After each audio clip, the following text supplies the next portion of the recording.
without further ado, I'd like to introduce our panel of three mayors. We have with us Mayor Satya Rhodes Conway from Madison, Wisconsin. And we have Mayor Michael Tubbs, former Mayor Michael Tubbs from Stockton, California, also doing some work at the state level. And Mayor Melvin Carter, your homegrown mayor who's been doing a lot of this work. And I don't want to list their bios. They are all really accomplished and doing great work in their respective cities, not only around guaranteed income, but on many topics of justice. So it's in their bios are in your agendas for you to look at your own leisure. And so as part of your introduction, you all approached this in different ways. Mayor Tubbs, you picked a geography, neighborhoods. Mayor Conway, you thought about basic income, and Mayor Carter, you thought about your college-bound program. As part of your introduction, as you tell us about the work that you're doing, how did you learn about guaranteed income as an approach to supporting family economic stability and well-being, and how did you think about the groups that you wanted to serve? Mayor Tubbs, start us off. Tubbs has got to go first. That's right. First of all, so good to be here with two of my favorite mayors in the country and with you all who are doing the hard work of making this guaranteed income thing a reality.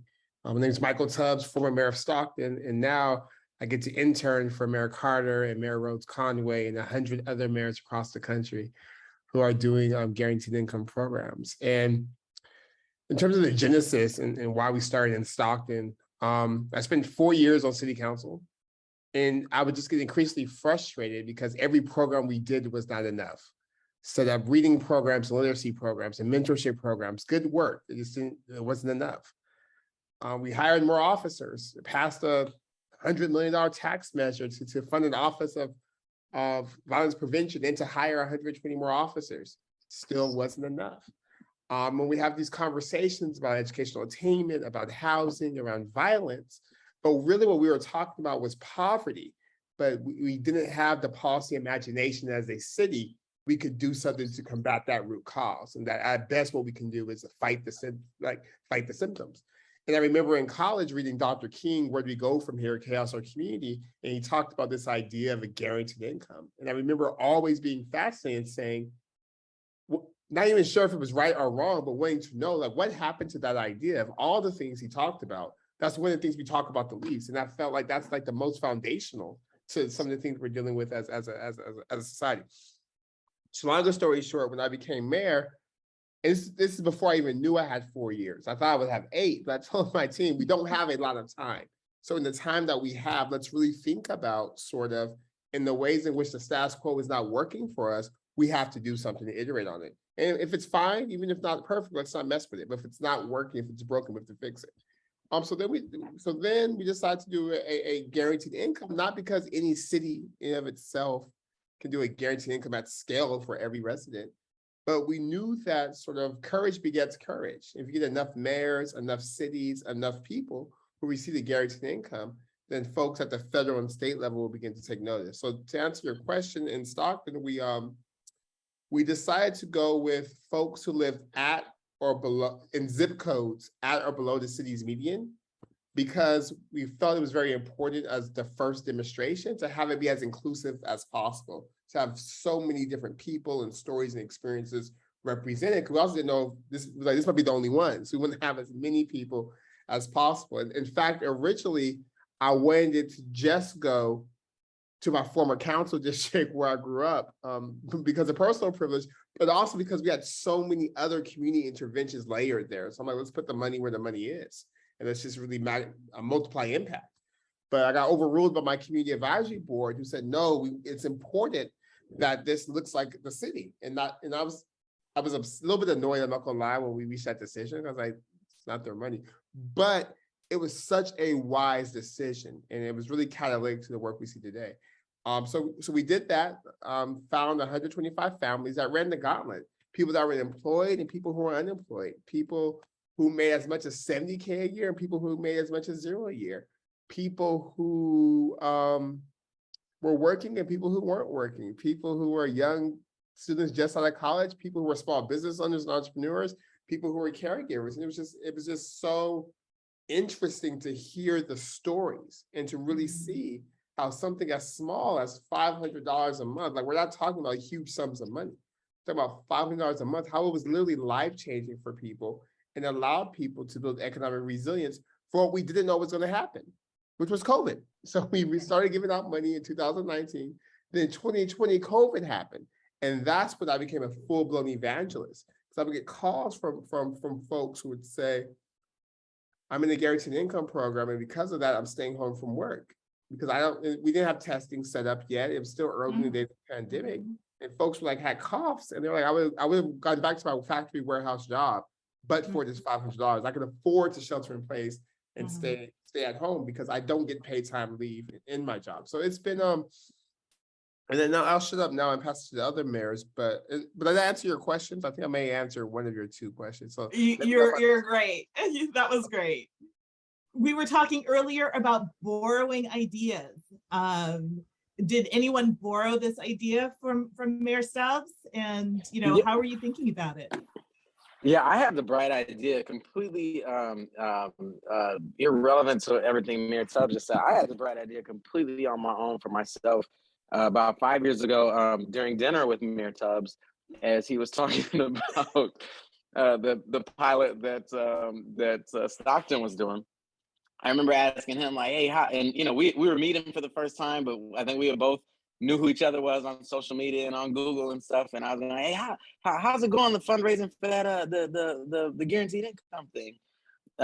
And he was saying, "Well, the fundraising is over. We already raised money for it. We're trying to get rid of the money now." And we knew it was this like fringe, crazy kind of you can't do that on television kind of concept 5 years ago, and it's crazy. Here we are, just a couple years later, we got 100 cities, 100 pilots, 100 mayors, all these, pilots launched, significant amount of dollars kind of distributed to people. It's pretty incredible. And so, but I'll tell you, the first time we had dinner, it sort of felt like this isn't something we could really do in St. Paul.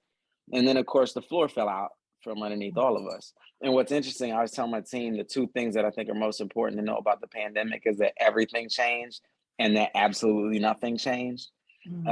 Because what it did is it showed us, for example, we think, and I say it all the time, our number of homeless individuals increased by a factor of 10 all of a sudden in a matter of a couple of weeks. But in actuality, it showed us the members of our community who were living in housing insecurity that we never saw because they were living in somebody's basement, or they're sleeping on a train, or they're sleeping, somewhere else, in a shelter or something along those lines.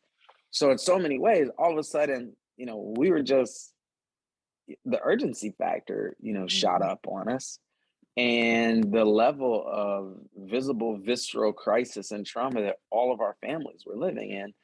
And so somewhere mid-year 2020, Mayor Tubbs called me and said, "Hey, we're doing this Mayors for Guaranteed Income, and we're trying to spread pilots around the country. Would you be interested?" And we made the determination that, Stockton had already gone first, but that St. Paul would be second.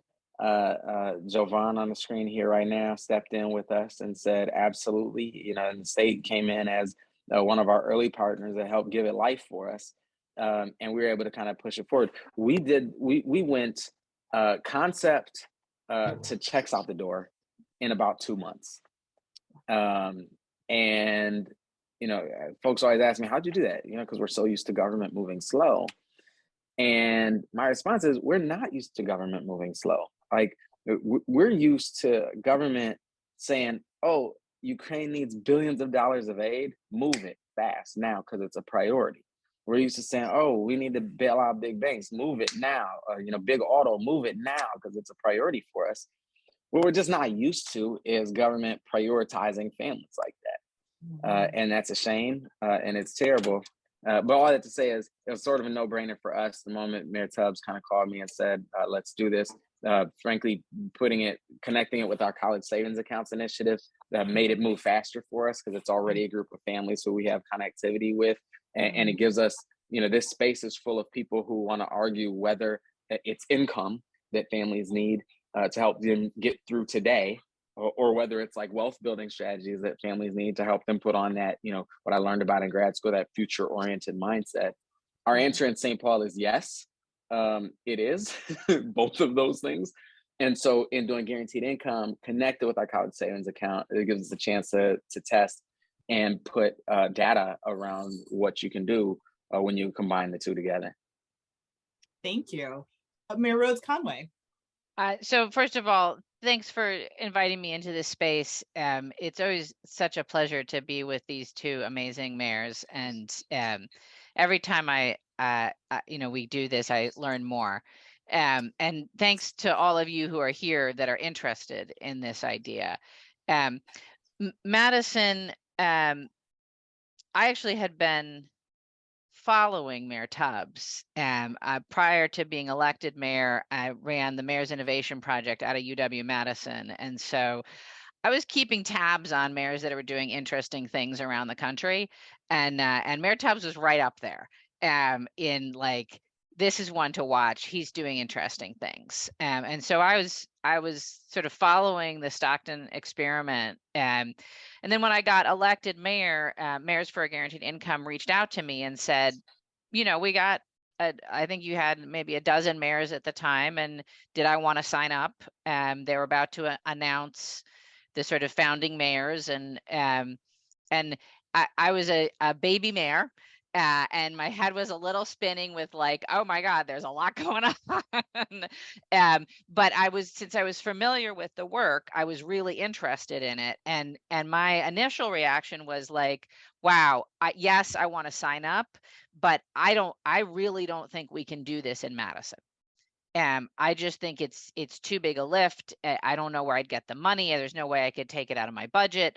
And so, but like, sign me up because I'm really interested, and I would be happy to advocate for the federal government doing something. And I think that's important to, the movement is broad, right? There are folks that have different roles here, and they said, sure. You don't have to promise that you're going to do a pilot. You just have to say that you're interested and you're willing to work with us. And so, okay, sign me up. Well, then very shortly after, they had Mayors for Guaranteed Income announced that they had actually raised enough money that they could give some of the cities seed money. And that made it feel possible for me to move that forward. And so I don't know, it didn't take very long for me to go from like, yep, I'm going to go rah rah to like, okay, we're doing this. And so, we got a very, very generous grant from Mayors for a Guaranteed Income. And then I went to philanthropy in Madison and said, you know what, I'm going to do this thing. And I need your help. And we had a very positive response. So the actual cash grants are entirely funded by philanthropy. It's supported by in-kind staff time from the city, and some of the administration is supported by a grant from the state. But I think it was important for me to be able to say, yes, we're doing an experiment, and we're not doing it with your tax dollars. Not that I don't think tax dollars should go to this, but it made it easier for me politically to move it forward. And so we chose to target families that are at or below 200% of the federal poverty line in the city of Madison, who have a child under 18 living at home. And there's no particular magic to that. We went through a lot of different iterations of what population we should target. And at the end of the day, sort of looking at the demographics and the sort of complication of qualifying people, we said, let's go relatively broad on this. And in part, that was because we are doing it as a randomized controlled trial. And we did want to end up with good data at the end of the day. And the reason that we're doing it as a randomized controlled trial and that we care so much about the data is that we want to be able to make the case to the state, although I don't hold out a lot of hope for the state of Wisconsin on this front, but also to the federal government that they should do a program, right? The city of Madison is not going to ever be in a position to be able to sustain a citywide program for everybody who should get a guaranteed income. But we can show that it works. And that's what we're hoping to do. So we had, we're working with 155 families. We're in the second month of disbursement. So I don't have any numbers on impact yet, but it's going relatively smoothly so far. The only other thing I want to say is that we had 3,000 eligible applications submitted for the 155 slots. So to me, that just demonstrates the enormous need in our communities for this kind of program. And the fact that we could only, and they were randomly selected, only select 155 families breaks my heart. That's really tough. You know, on the call today, we have people who represent state agencies. We have folks that represent the counties. And then we have folks who are in community organizations, some large, some small. And I can't imagine that that your cities did this on their own. So if you could just share a little bit about who are the essential partners for both co-design and implementation. Let me go first really quickly because I took way, way, way longer to do this than Mayor Carter did. And I'm a little embarrassed at how long it took us. We chose to partner with the Center for Guaranteed Income Research at University of Pennsylvania and the Institute for Research on Poverty at UW-Madison. And I love both of these entities. Having two universities and a city government involved made for a ridiculous amount of bureaucracy to have to navigate. So which is part of why it took us so long. But so we have those partners. And we also have obviously our local funding partners. We're working with Task, which is a benefits administration company locally to actually deliver the funds to people's debit cards. Mm-hmm. And you know, we have staff that are involved in administrating that are actually UW employees. And then we have a community task force of residents that I appointed to help advise and guide the program. We're similar, you know, between the financial institutions, the debit cards that we can track it, you know, like I said, the state coming in as a partner, a couple of foundations that have just really chipped in really well for us. We're about to launch St. Paul's 4th pilot now. Our first one was 150 families in college bound St. Paul. Our second and third was one for artists and one for refugees. We're the first city in America to have a pilot, guaranteed income pilot geared towards refugees. And our fourth one is going to be an expansion of this kind of connection between college bound St. Paul and guaranteed income, where I think in the next couple of weeks going to start the first payment, and it'll be 330. The total cohort is 1,000 families. Some will receive $500 a month for a period of 2 years, in combination with $1,000 deposit into the child's college savings account. Some will just receive the $1,000 a month, and some will be the control group. That the third will be the control group while we study it. One of the core partners really is certainly Mayors for Guaranteed Income. None of this happens without Mayors for Guaranteed Income. But then part of that, and one of the things that I think is so revolutionary about it is the creation of this Center for Guaranteed Income Research. On occasion, some, you know, other politician, let me just say that, will kind of troll me for this work and, you know, whatever it is. And, you know, one of the responses I always tell folks is like, show me the independent third-party organization that you created to provide an independent evaluation of the impact of your work. I heard Mayor Tubbs once say, this isn't about being right, it's about getting it right. And that's why, you know, being able to have that evaluation is so critical. The world is full. I know you've heard of, if those folks have money, here's what they just spend it on this, or they just spend it on that. We literally have the receipts now, and we can demonstrate that that's not the truth. And so it helps us advocate for this in a way that's like, I think it's fundamentally changes the conversation that we can have in America around this, around the child tax credit, around all the different policies that we have, that is just about getting cash to people. Yeah, I'll be even quicker. If you go to stocktondemonstration.org, we have like a pre-analysis plan that talks about how we picked everyone. We have a evaluation of the 2-year pilot, and we have sort of like all the pieces. And I say that because one of the reasons why we're able to get the Marriage for Guaranteed Income off the ground is that the folks who ran the pilot, notably Suki Samra, who now directs Marriage for Guaranteed Income, and Cameron Burns, were very meticulous about tracking everything. So every conversation with state agencies in terms of weight, like every hardship or every pain point was documented so that we're able to give mayors and cities like a toolkit, like, hey, do it the way you do it, but this is how you can do it. And then part of what Mayor Carter was saying, we established a Center for Guaranteed Income Research with the researchers who evaluated the Stockton pilot, because we wanted to make sure that people understood that this is not about some cool buzzy thing. Well, this is about being rigorous and being honest and being transparent about, okay, what works. And if parts of it that doesn't work, how do we make it better? But we can't do that unless we measure and know. Great, thank you.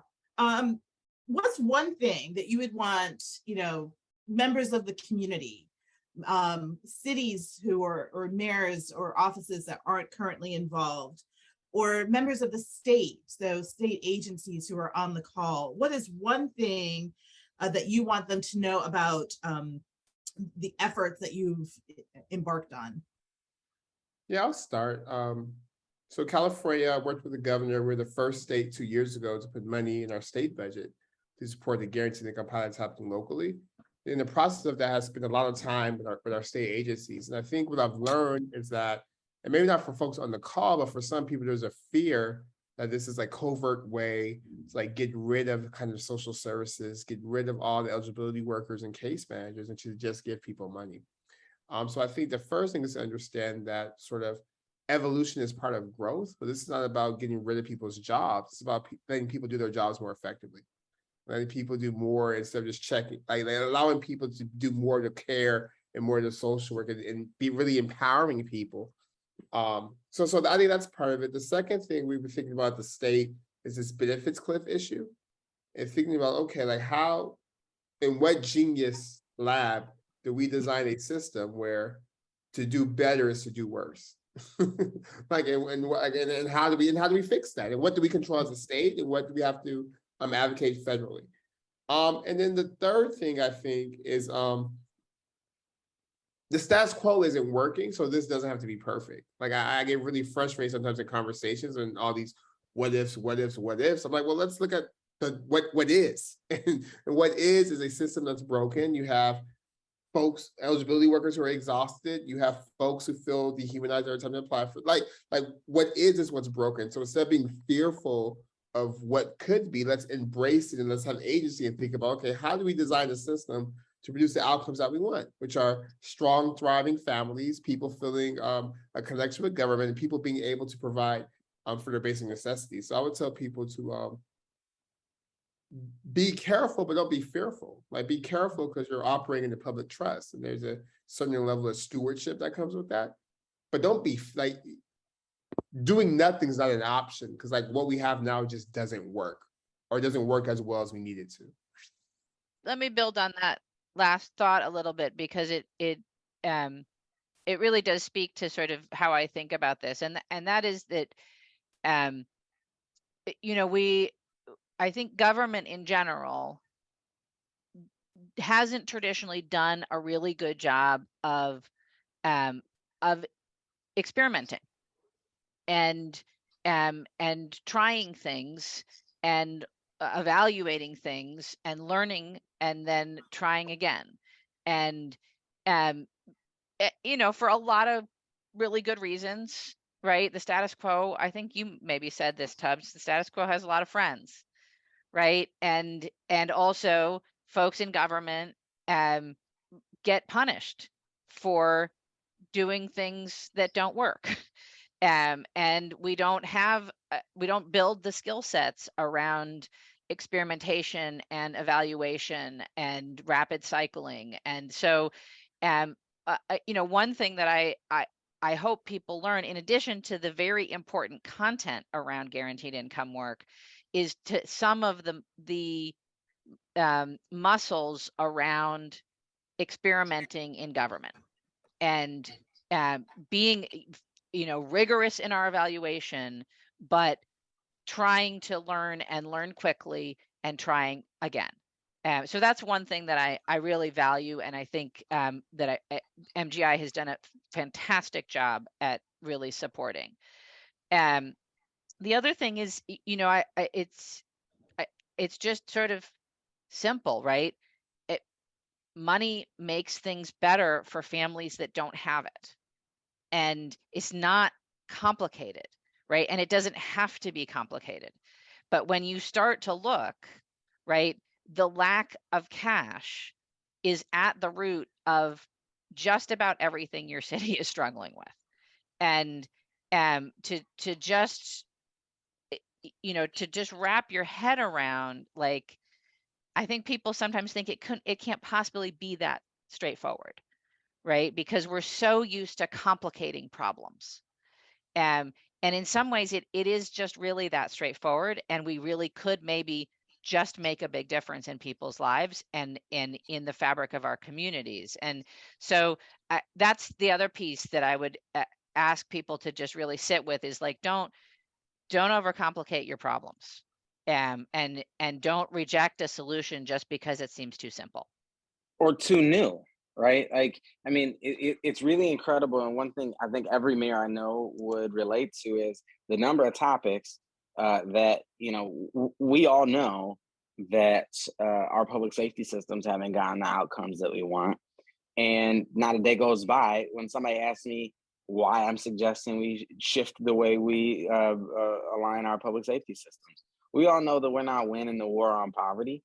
My joke around guaranteed income, I say it every chance I get. We're 60 years in a war on poverty, and we're having a teleconference right now about whether it's okay to give money to poor people. Like, we know that we're not winning that war. And people constantly ask me, I know Tubbs hears it more than I do. Oh, why should we change our approach to it? And so at some level, the problem with being in government, just to build on what y'all just said, is everything we do is based on precedent. Every single thing we do is based on precedent, which means it's based on repeating what we did last year, which was based on repeating what we did the year before that, and et cetera, et cetera, et cetera, et cetera, et cetera.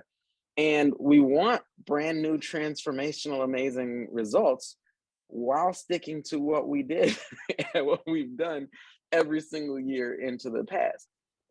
Doing something fundamentally new is uncomfortable by definition, but it's not more uncomfortable than poverty. It's not more uncomfortable than all the rest of the stuff that we have to deal with, that we have to live through on a day-to-day basis. And when you create a real scale like that, it becomes a real no-brainer. So I think the question was, what's one thing? The one thing is how popular this is. This is amazingly popular. It's even popular with the people who hate it, because the best argument that I hear against this work is, I need that too. Right? Is we should do more of it, not less of it. And people think they're saying we should do less of it because they're saying my family doesn't need it, and nobody's arguing that your family doesn't need that. Actually, quite the opposite. We're saying absolutely we should raise the floor. And that's, I think, the one context that I hear. The biggest problem with this, as I hear Mayor Rhodes Conway talk about the people that had to turn away, the biggest problem with this is that we can't do more of it. Well, that's actually one of the questions in the chat. In a small community, how do you identify certain families for receiving income without alienating other families? How did you manage the politics of that? So I haven't gone first yet, so I'll take my turn. So we took our cohort of college-bound families, and essentially, we identified who was eligible and essentially randomly selected them, right? So people call me all the time, say, how do I get into this kind of trial? And I tell them, I have no idea. Like, honestly, like I cannot help you, and so they're randomly selected. And it's like painful to know that, frankly, we're turning away more families than we're able to serve, right? The problem isn't that we're serving the families. We're not the problem because we're serving the families. Mayors deal with a very small amount of resource and a very large amount of challenge every single day. We have the resource at our state levels. We have the resource at our federal level. Our federal level can deficit spend, that they can make future focused investments like that in families. And so that's where, to me, the goal of what we're doing is really making a point, right? The goal of what we're doing is demonstrating the science is creating a real conversation around it, so that we can have these conversations at scale, so we can have conversations about child tax credit and working families credit and EITCs and advancing like those types of things at scale in a real big and meaningful way. And I think we're sort of, kind of right now, we're sort of plowing that road in local communities across the country. I would add that, so yes, we also did a randomized process. So I have no idea how people were picked. But it was also an arm's length from the city, right? So that process was managed by the Center for Guaranteed Income Research. So we didn't even, I mean, nobody in the city knows how that happened. I don't even know the names of the participants in the program. And I think that's important. I mean, it's important both from a sort of experimental point of view, but it's also important because, we don't want people to think that this was government choosing, picking and choosing winners and losers, right? So I think that's helpful. The other thing, I mean, we have definitely heard folks saying like, well, it's only 155 families, Madison is well over 250,000 people, like why? And I just think about, I mean, first of all, like, would you not help those 155 families if you could? Like, I mean, just to start with, but also government does programs all the time that just helps a few people, and we don't think about it that way necessarily. But like, I think about, the community services work that we do, like, we're not helping tens of thousands of people. We're helping hundreds to thousands of people. And like each program is only serving dozens of people. And so like that's okay. Like we're used to that. So this is just sort of like that, except that it's this scary new idea. So people sort of pick it out. So I just think that like really placing it in context is important. Well, I want to thank you for your time. We have like 3 minutes until someone's gonna shut off your computer. And I wondered, in those 3 minutes, a minute each, just one thing that you are most proud of from your GI work so far, your guaranteed income work so far.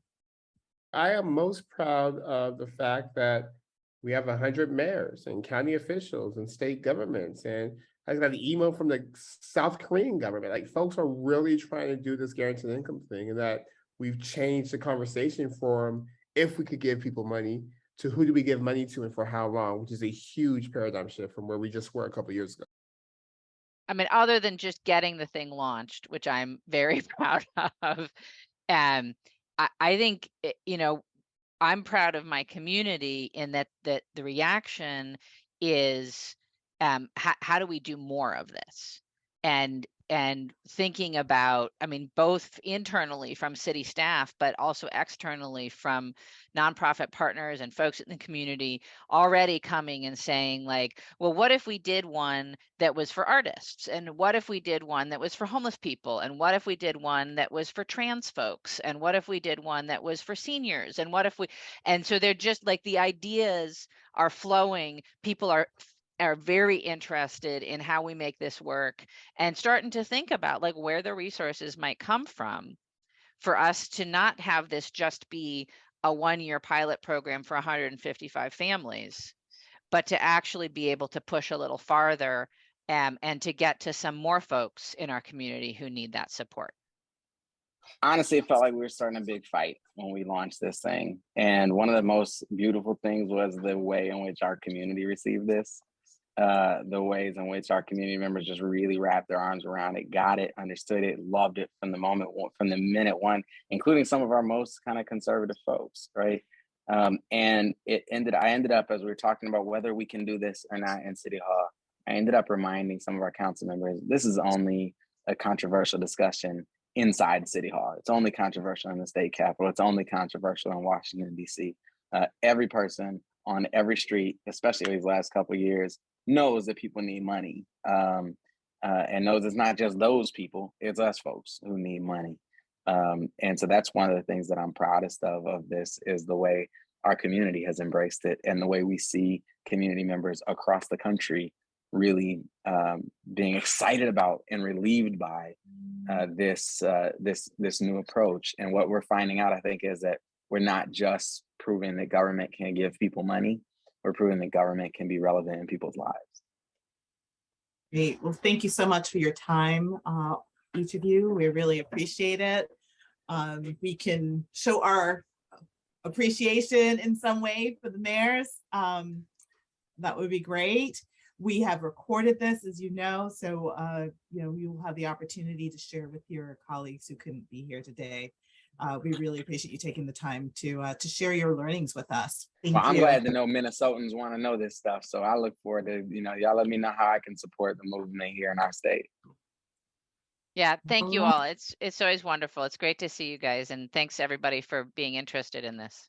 StocktonDemonstration.org has all the answers to your nerdy questions. It's all there. And so we do have a resource list, and it includes the link to SEED, and it includes the document that you shared with me, Rhodes Conway, as well as links to City of St. Paul's work. So we are trying to share the learnings with everyone so that more families across the state of Minnesota can have better economic outcomes. So thank you.